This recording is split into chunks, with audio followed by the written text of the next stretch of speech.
The final item of business today is a members' business debate on motion number 7166 in the name of Liz Smith on a direct rail link between Perth and Edinburgh. This debate will be concluded without any questions being put, and I invite members who wish to speak in this debate to press the request to speak buttons now or as soon as possible. Please, and Ms Smith, if you are ready, would you like to open the debate? 7 minutes or thereby, please. Deputy Presiding Officer, may I first of all thank you for allowing me the parliamentary time to debate this important matter. And let me say at the outset that the Scottish Conservatives are very conscious indeed of the likely financial and construction implications for such a project. These are significant, but so too are the substantial costs for not upgrading one of the main rail arteries in the UK, never mind in Scotland. The direct rail route from Edinburgh to Perth via Dunfermline, Kinross and Glenfarg was closed in 1970 to make way for the M90 motorway. At the time, many saw this as a short-sighted decision regarding the railway, since it meant that intercity rail travellers would face journey times significantly longer than the road alternative and longer than comparable intercity routes elsewhere. Originally, most of the Edinburgh to Perth and Inverness trains were diverted via Stirling, but now most run via Ladybank, a situation which has seen rail travel become increasingly uncompetitive with road and leaving the rail journey between Edinburgh and Perth actually slower than it was 100 years ago. The AA's route planner estimates that a car journey time of this route is just 59 minutes, compared to a 2013 rail average of 1 hour 20. Nor does it compare very favourably with other similar routes. For example, Swansea to Cardiff by rail, an identical distance travelled, takes under 1 hour, and on the continent a similar journey, for example between Ghent and Brussels, takes just 30 minutes. It has been estimated that the reinstatement of a direct link would reduce journey times from Edinburgh to Perth and onward journeys to Inverness and Aberdeen by up to 35 minutes. The reopening of a direct link would not only allow the creation of a key hub on the intercity network at Perth and its iconic station, but also provide the opportunity for the creation of new stations to better serve the Kingdom of Fife and Perthshire and Kinross-shire at a time when there is to be very considerable population growth. Indeed, it was partly for this reason that Transport Scotland in 2009 included the possible construction of a railway link between Inverkeithing and Halbeath as one of the 29 transport projects and programmes identified in its Strategic Transport Projects Review.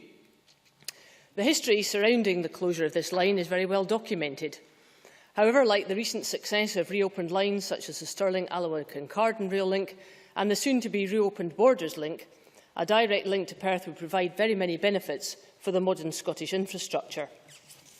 Since I was elected as an MSP for Mid-Scotland and Fife in 2007, the potential reopening of a direct line has been raised with me many times, and again on the back of a number of local surveys, particularly the most recent one, which has attracted hundreds of supporters.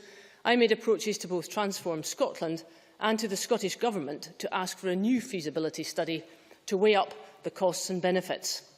I am very conscious indeed that I lack the technical and engineering expertise which is required to examine in detail what might be built and where, but I am extremely grateful to the consultants within Transform Scotland who have advised on certain key issues.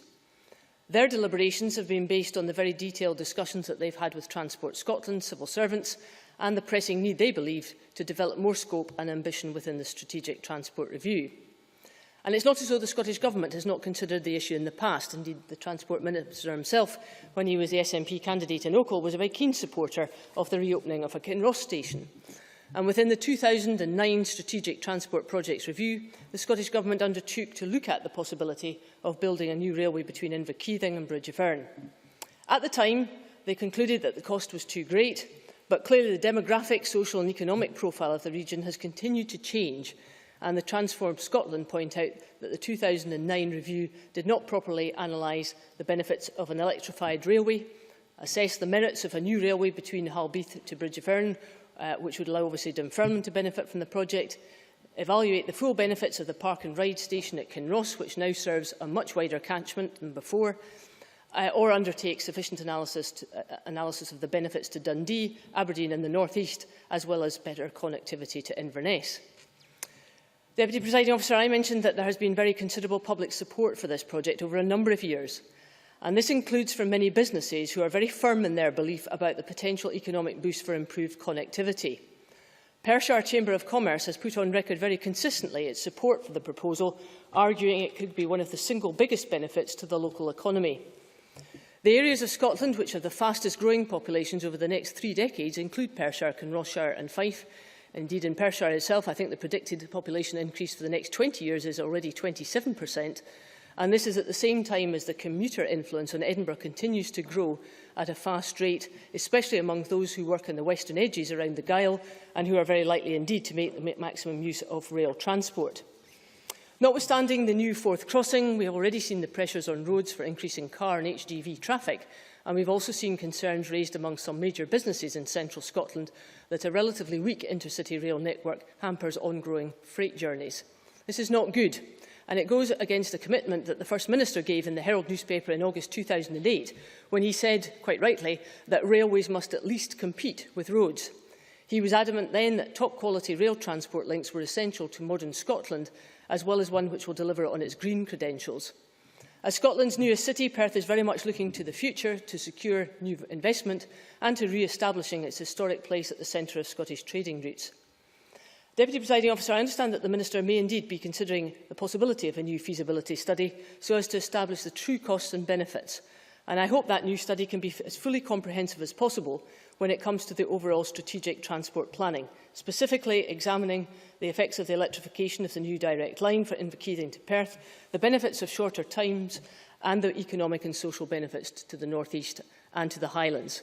The Scottish Government has a good record for looking at new rail developments in the Central Belt, but I would argue very strongly, particularly on the back of the very strong public support that we've received and the technical expertise provided by Transform Scotland, that a new feasibility study is the best way forward to establish what I believe would be a very strong outcome, which will prove the benefits considerably outweigh the costs, not just for Mid-Scotland and Fife, but for the rest of Scotland. May I thank the members for their support in signing this motion, and you again, Deputy Presiding Officer, for affording me the time to submit this motion this evening. I now look forward to hearing what other members have to say. Many thanks. I now call on Roderick Campbell to be followed by Mark Griffin, 4 minutes or thereby. Thank you, Presiding Officer. May I first of all thank Liz Smith for securing a debate on this subject and giving us the opportunity to discuss the direct link between Perth and Edinburgh. Liz Smith has not unexpectedly made a powerful case for a new direct link. Presiding Officer, I for one am not surprised that the mere hint of the reopening of a railway line proves to be popular with local communities. Rail services play a vital role in connecting people and businesses across the whole of Scotland. We all know that rail travel is an excellent way for communities to reduce their carbon footprint. As we all know, many journeys are being made by car because there is a lack of alternative or more sustainable options. It's clear from the growth in passenger numbers on railways across Scotland that there is a strong demand which can only increase with the expansion in our rail network. I believe that the reinstatement and creation of rail lines, when coupled with an enhanced station network, can provide valuable economic and social benefits to all. Investment in the rail infrastructure of Mid-Scotland and Fife is therefore to be welcomed. Clearly, however, we need to ensure that Scotland's railways are able to compete with the parallel road routes. I know that there are a number of worthy initiatives to improve rail links in the Central Belt. We need to ensure that this ambition is shown for routes beyond the Central Belt, which when compared with other parts of Scotland, seems to be already well served and connected. Nevertheless, I do have some concerns about the potential implications for North East Fife as a result of the new direct link between Edinburgh and Perth, which would bypass Ladybank and Markinch in the neighbouring constituency, both popular commuter hubs for onward travel to both Edinburgh and Perth for residents in my constituency. This would undoubtedly have a knock-on effect on the communities they serve. The role that these two stations play is vital and is clearly valued by those who live in the area. This is evidenced by the volume of commuters who use both stations, which benefit from being on the Aberdeen to Edinburgh and Inverness-Perth-Edinburgh lines. We need to ensure that by supporting transport infrastructure in one part of the country, it's not to the detriment of those living in another, as the purpose of public transport is to connect communities rather than to bypass them completely. I'm concerned that if there is a new link between Perth and Edinburgh, residents of North East Fife could potentially miss out if the appropriate investment is not made in the rail infrastructure in my part of the world. I would like to draw the attention of the Chamber also to the work undertaken by both the Newborough train station campaign and Starlink in St Andrews as examples of the demand for new stations and investment in public transport. Both are very worthy campaigns to establish the rail links to Newborough and St Andrews, and both of these campaign groups are working tirelessly in trying to achieve their aims. They've shown great initiative by engaging with transport experts to assess the possibilities of reopening and re-establishing railway links to those communities, as well as in lobbying various public bodies. I acknowledge their efforts, and I therefore urge both Transport Scotland and the Scottish Government to give appropriate consideration to their cases also. I recognise, as I said, Liz Smith's case, but I believe the Scottish Government has a strong record in investing in rail so that communities are supported and connected, as well as aiding them in reducing car use. I hope that the Government therefore fully assesses the potential of rail links that could be created, which would benefit all.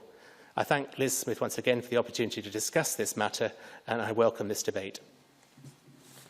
Many thanks. Now call on Mark Griffin to be followed by Annabel Ewing. Thank you, Presiding Officer. I welcome the opportunity to participate in today's debate on a potential rail link connecting Perth with Edinburgh, and I congratulate Liz Smith on securing this debate, which is clearly a matter of concern to her constituents.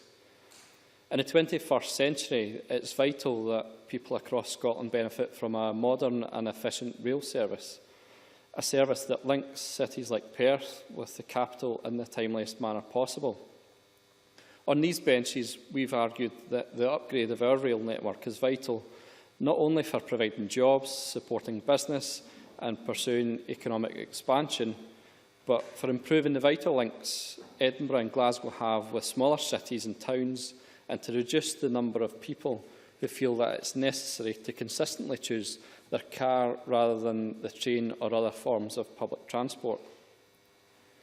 With those objectives in mind, it's concerning that the Transport Alliance, Transform Scotland, highlight that journey times from Perth to Edinburgh by train are now longer than they were 100 years ago, with journey times between the two cities averaging out at around 80 minutes by rail. The loss of the direct link in 1970 must have been a blow to the local area, and it certainly, if reinstated, would reduce journey times considerably. As the motion also states, a direct link would be likely to provide improved services for people living in places like Kinross, Dunfermline, Cowdenbeath and Rosyth, areas where, along with Perth, there's a predicted population growth over the next 25 years, as pointed out earlier. Yep, certainly. Mary Scanlon. I thank the member for giving me. Can I also remind the member that it's not just Kinross, Dunfermline or indeed Markinch and Ladybank, but the train from Inverness goes all the way around the Fife loop. And there's only one train a day goes by Stirling and Falkirk. In fact, that one train is 25 minutes less than the train going round by Fife. So can I remind him that this would benefit travellers from Inverness too? Griffin. Yeah, I take that point on board and certainly recognise the population growth expected in the Inverness area as well, and that would only increase demand for that service too. But I think it's important that the Scottish Government does all it can to improve our rail network, and I've certainly been concerned about the commitment of this Government to doing that in recent years. Having initially welcomed the rollout of the Edinburgh-Glasgow Improvement Programme across central Scotland, I was left disappointed, along with the CBI and transport organisations, when the ambitious programme was slashed by £350 million by the Scottish Government under the guise of phasing, and proposed increase in trains per hour was stopped, Croy Station improvements were rejected, the important plans for the Garngad Cord were scrapped, and the Dalmeny Cord was cancelled, which in itself could lead to significant costs to the taxpayer and disruption to the travelling public across central Scotland when the Winchborough Tunnel closes for electrification work. Presiding Officer, I congratulate Liz Smith again on bringing her motion to the Chamber today, and I think it's clear that the people in Mid-Scotland and Fife, and certainly from further beyond, would benefit from a direct rail link between Perth and Edinburgh, and I look forward to hearing the Government's response. Many thanks. Now calling Annabel Ewing, after which we move to the Minister for the closing speech. Thank you, Presiding Officer, and I would like to begin by congratulating Liz Smith on securing this debate, for she has indeed been successful in identifying a frustration that is felt by many of us who travel or who have attempted to travel between Perth and Edinburgh by rail, and indeed a frustration that has, of course, been experienced down through many decades. And can I say at the outset, Presiding Officer, that there would, of course, be clear benefits for commuters, business travellers and tourists in connecting the capital city with the fair city of Perth and points north in a more effective way than at present. And in this respect, it should be recognised that Ms Smith has indeed been successful in securing for herself a number of headlines in the local press on this issue. But not all of them, it has to be said, have been positive. And indeed, a story in the Courier of 2 days ago appeared under the banner "Completely Mad Rail Call Slated." And I note that Willie Rennie of the Liberals, and there are no Liberals, sadly, in the Chamber tonight seeking to participate in this debate, I know that Willie Rennie was a signatory to the motion that we are debating tonight. And I mention that, Presiding Officer, since the foregoing quote came from his party's councillor in Kinross and indeed Liberal candidate in the Perthshire South and Kinross-shire constituency in the last Scottish Parliament elections, Willie Robertson. And I mention this apparent divergence in views from the coalition parties, Presiding Officer, to highlight that, however desirable, restoring the direct link is not, sadly, straightforward at all. As we have heard, the line was indeed closed in the 70s, but it is not like some of those lines, many lines that fell victim to Dr Beeching's Mad Axe policy. It's not lying dormant, just waiting to be reawakened. Rather, much of the route now lies between the M90 motorway, and other parts have been built on so that people's homes are now a reality on not insignificant sections of the route. So consequently, what we see instead is not a direct route, rather, but a circuitous route. And I think that important point should be borne in mind when we are debating this important subject tonight. I see from the motion also that there is a claim that a large section of the line remains intact. And whilst that might be subjectively true, and I simply don't have the evidence in front of me, the hard facts, to make that judgment, but even assuming that were to be the case, we nonetheless have to have a clear idea of how that portion is actually going to be linked in with the rest of the network. Yes, certainly. I thank the member for her comments, and she's quite right to point to this. What I'm asking for is a feasibility study, which obviously weighs up the respective costs and benefits. I'm not specifying exactly what the line should be. I'm asking for a feasibility study.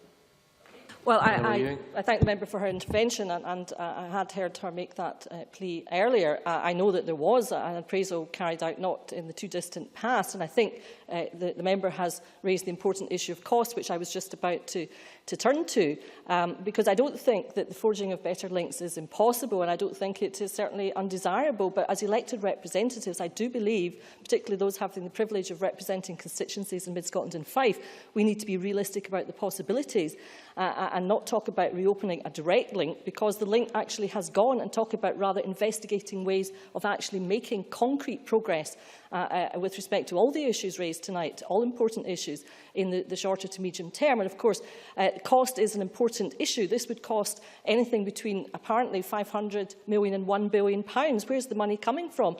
The Tory Liberal coalition in London has cut Scotland's capital budget by some 26%. So if we're going to talk about a project, we have to say where the money is to come from. Hopefully it won't be a question in terms of some of those who support this project of taking money away from, for example, the important dualling of the A9 project. We could also mention, I guess, in this respect, the trams, where, of course, the SNP government in minority in 2007 was voted down. We didn't want to waste £500 million of hard-earned taxpayers' money on the tram project. But we are where we are, Presiding Officer. In conclusion, I would say that, yes, I would like to hear from the Minister an acknowledgement that the government is conscious of the demand for improved journey times on particularly the Edinburgh to Perth route, and that ways will be looked at to improve connectivity. But could I just say finally that we have to be realistic about what we can do in this Parliament in terms of finance and in terms of logistics. Of course, as an independent country with control over all of our resources, we could proceed with complex capital infrastructure projects of this type in a much more feasible way. Thank you, Presiding Officer. Many thanks. now call on Minister Keith Brown, 7 minutes to wind up the debate on behalf of the Government, please. Thank you, President Officer, and thank you for the opportunity to close this debate. We've heard some views are in the Chamber on the high-level benefits of the proposed direct rail link between Perth and Inverkeithing. As has just been, the point that has just been made, though, is very important to bear in mind that, and members will be aware, that over 1/4 of our capital budget since 2010-11 has been cut. And that obviously, it has to be recognised, that impacts on what the Government is able to do in terms of capital investment, not least, as has been said, under the current devolution settlement. But in spite of that cut, the Scottish Government is committed to delivering the recommendations of the 2008 Strategic Transport Projects Review. And that does include the Inverkeithing and Halbeath line, which Liz Smith mentioned, which will deliver journey time savings for the Edinburgh-Perth route, albeit to a lesser degree, but for a fraction of the cost of a direct link between Perth and Inverkeithing. And just to say a word on the cost, and I note that Liz Smith did acknowledge at the start of her speech the high financial and construction costs. The estimates that I've seen suggest anything between £500 million and £1 billion for this project. The fact is, though, that the 2008 Strategic Transport Projects Review, the STPR, did undertake a study into this and found that the Perth to Inverkeithing proposal did not represent the best value for the taxpayer. Having said that, ministers are always willing to consider rail interventions out with the STPR recommendations where a positive case can be made and, of course, if it follows the Scottish Transport Appraisal Guidance. I was happy for my part to discuss the proposal with Transform Scotland in March this year. Officials, again as Liz Smith has mentioned, have continued to discuss with Transform Scotland their proposal, and they will continue to do that. The officials have also recommended to Transform Scotland that they approach the relevant regional transport partnerships, Sestran, TACTRAN, with interest from Hightrans and Nestrans, obviously, to discuss a new study incorporating all possible transport solutions, not just rail, in line with the stag appraisal process. Generally, though, our commitment to our railways, I think, is reflected in the ambitious £5 billion package of funding and investment until 2019, and that will support improvements to infrastructure and services right across the network, and that includes substantial improvements to the Highland Main Line and to the Aberdeen to Inverness line. The Government has also been instrumental in reversing a number of the beaching era cuts which we've heard about and moved Scotland back to something approaching a golden age of rail. We have now 83 million journeys last year, a record high on rail in Scotland. Since 2007, we've invested over £8.3 billion in transport. We've reopened the Stirling, Alnwick and Carden line, which Liz Smith mentioned, in which I was involved with myself in proposing that as the council leader in Clackmannanshire at the time. We've also opened the Airdrie to Bathgate lines, both to great success. And again, as has been mentioned, the Borders Railway will restore the link between our capital and the Borders by 2015. Furthermore, Phase 1 of the Highland Main Line project provided 2 additional services daily and journey time savings of up to 18 minutes, directly benefiting the people of Perth. Timetable improvements as well in 2008, 2011 and 2012 have delivered additional calls and services on the Edinburgh-Perth-Aberdeen corridor, and I believe that shows our commitment to deliver improved journey times and connections, as I specified in last year's high-level output specification. And that will also help, if I could come if I have time at the end, I'll come back to Mary Scanlon. That has also helped us to deliver sustainable economic growth as well. It's obviously vital to the economy that we have these connections. Work, as members may know, is also underway on refurbishing the rolling stock on the Edinburgh via Fife to Dundee, Perth-Aberdeen routes, making passenger journeys more comfortable. Wi-Fi and modern appropriate facilities will also be available on all Class 170 trains, which are used to connect Scotland's cities. I should say as well, in relation to the point made by Mark Griffin, the point about journey times being longer than 100 years ago, well, quite a lot's happened in those 100 years, including the beaching cuts which we've talked about. And I can say that, up to my certain knowledge, cities, especially in the north of England, are very envious of the record of this government in actually reversing some of those beaching cuts. But we do have to have an eye on the monies which are available. And the STPR was the right way to go about assessing these proposals. It was through a nationwide multimodal evidence-based review, and it did rule out this proposal on the grounds, as I've said, of poor value to the taxpayer. So we have had that feasibility study which Liz Smith calls for. It's there and it's evidenced, although I've also mentioned there's another route to have further work done on it through the regional transport partnerships. We're also as committed to the improvement in services for the people of Perth and Fife as we are across the network. Phase 2 of improvements to the Highland Main Line will deliver greater capacity as well as faster journey times, and that will help improve connectivity for passengers and businesses. And Network Rail are also developing proposals for the Aberdeen to Central Belt Rail Enhancements project for future delivery, and that project itself could increase capacity and produce further journey time savings in the Perth and Fife area. We've also announced a £60 million Network Improvement Fund, which will be available to support the funding of infrastructure works across the network in line with the Scottish Minister's strategic priorities, and that includes, of course, improved journey times, connectivity and resilience. And I should say that the study which was done before, Liz Smith has mentioned the possibility of taking traffic from road to rail. The study that was done before showed that that would amount to 1% of current traffic. Not insignificant in itself, but perhaps not the savings or the modal shift that we'd want to see. Additionally, future phases of our electrification programme will include electrification of routes between Edinburgh, Perth and Dundee, Dunblane to Aberdeen and Perth to Inverness. And also we have the specification for the next ScotRail franchise, which is coming in the next 18 months or so. That underlines, I think, the Government's commitment to provide enhanced rail services across Scotland. That will be perhaps more obvious when we issue the invitation to tender and the specification. And also by providing the longer franchise, which we've asked for, we're looking for bidders to provide innovative enhancements to train services, which again could benefit passengers in the Perth and Fife area, although that's clearly a matter for bidders. Yes, I will. Ms Scanlon. As part of these innovative enhancements and all these people in England sitting looking envious at our record and all the millions that's going in to rail investment, why is it that my train journey from Inverness to Edinburgh is 3 hours 40 minutes each way, exactly the same as it was when I came here in May 1999? Minister. I think I have answered that point by pointing to some of the cuts which we've seen previously. Now, it is the case, of course, that we have reversed many of the cuts, the Borders Rail Link being a classic example. Stirling, Allowick and Carden, it was 40 years closed. We have to deal with the railways that we've inherited from previous administrations, and perhaps you would want to ask those who represented the previous administration here or formerly the UK Government as to why further improvements haven't been made. We do have to have regard to the monies which are available, and really, if Mary Scanlon was serious about this, then perhaps you could identify where the £500 million to £1 billion would come from to do this. Simply making additional demands without saying where the money would come from is not credible. We are, despite what's been said, rising to the challenge of those budgetary constraints which have been imposed by the Government, which Mary Scanlon supports. Perhaps she could say if she supports the 26% cut in her capital budget and how she squares that with the ever-increasing demands that she makes on services provided by the Scottish Government. I think we have demonstrated that we are committed to improving Scotland's railways for the benefit of people across Scotland, and I would thank again Liz Smith for bringing this debate to the Chamber. Many thanks. And with that, I now close this meeting of Parliament. Thank you.